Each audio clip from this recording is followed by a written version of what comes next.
Hi, my name is Sami, and today I'm going to be reading for you The Smart Cookie by Jory John and Pete Oswald.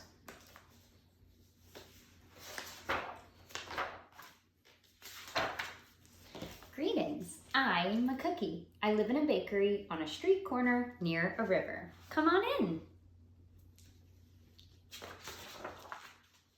Welcome to our little community. It's a warm and supportive place to spend some time.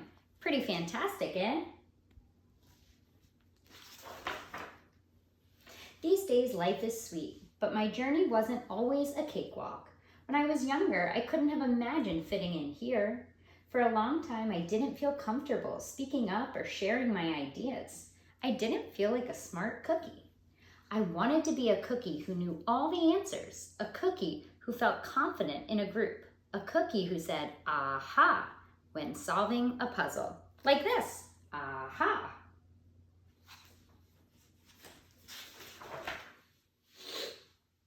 Looking back, I had some trouble in my early days. I went to school in a gingerbread house.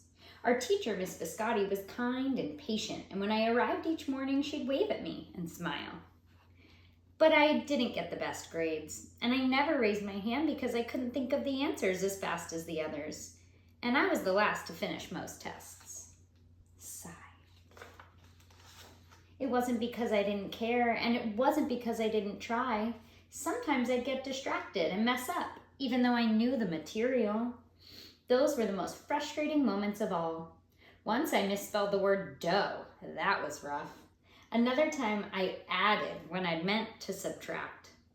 Occasionally we'd have a lesson where I had absolutely no idea what was happening. I just couldn't keep up. I imagined that my desk was a raft and that I was completely lost at sea because that's what it felt like. At night, I slept in a cookie jar. I had about 6 dozen roommates. Move, you move, no, you move, no, you move, no, you move. I'd stay awake and stare out the window and worry. And it went this way day after day after day. But then something happened that changed everything. It all started with a homework assignment. Miss Biscotti requested our attention one afternoon. "Tonight I would like you to create something completely original," she announced. "It could be anything you want. Please bring it to class tomorrow." That was it. There were no further instructions. Miss Biscotti winked at me as I gathered my belongings. I felt like I had a million butterflies in my stomach. Create anything? Something original? Due tomorrow? Gulp. When I got home, I immediately went to work. At first, I tried a cooking project. The results were half-baked. Next, I tried to hammer and nail something. It splintered immediately. Then I tried making a sculpture. It was a complete bust. I wondered if I was about to fail yet another assignment. I was stuck. I stared out the window and watched the rain hit the river. There was something mesmerizing about the water, how it moved in such a chaotic way, swirling around and around, yet ultimately figured out exactly where it needed to go. Suddenly, I had an idea. I decided to write something original, a poem. Aha! I came up with a title based on how I'd been feeling, my crummy days. After that, the rest of it seemed to fall into place. I wrote and I wrote. I lost track of time. An hour went by in a flash. "Aha," I said when I was finished. I couldn't sleep that night, but it wasn't because I was worried. It was because I was excited. I felt like I had really accomplished something. I felt smart. The following day, Miss Biscotti asked for volunteers to share what we'd created. One kid showed off his original frosting art. Another kid revealed her sprinkle distribution machine. It was neat seeing how everyone was good at such different things. Finally, Miss Biscotti turned to me. "Would you like to share anything?" she asked. Gulp. I gulped. I thought I'd probably crumble under the pressure. But I made my way to the front of the classroom. I noticed my hands were shaking and my mouth went dry.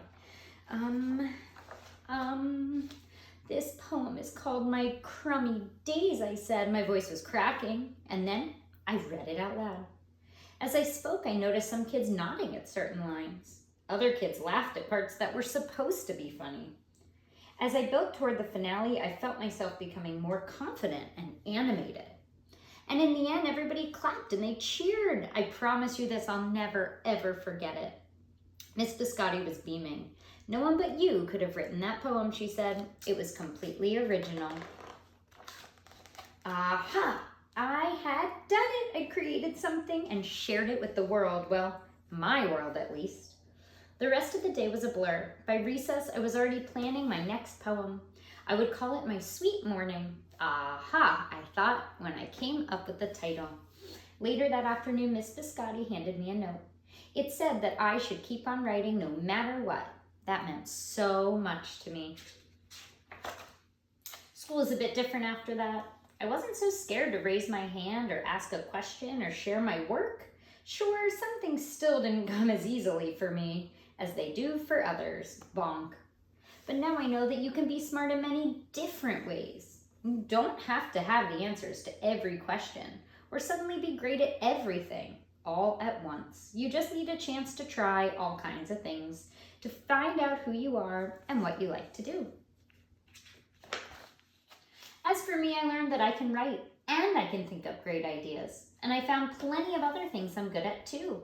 I no longer feel lost at sea. It's more like floating down a river. And the best part is, there's always more to learn.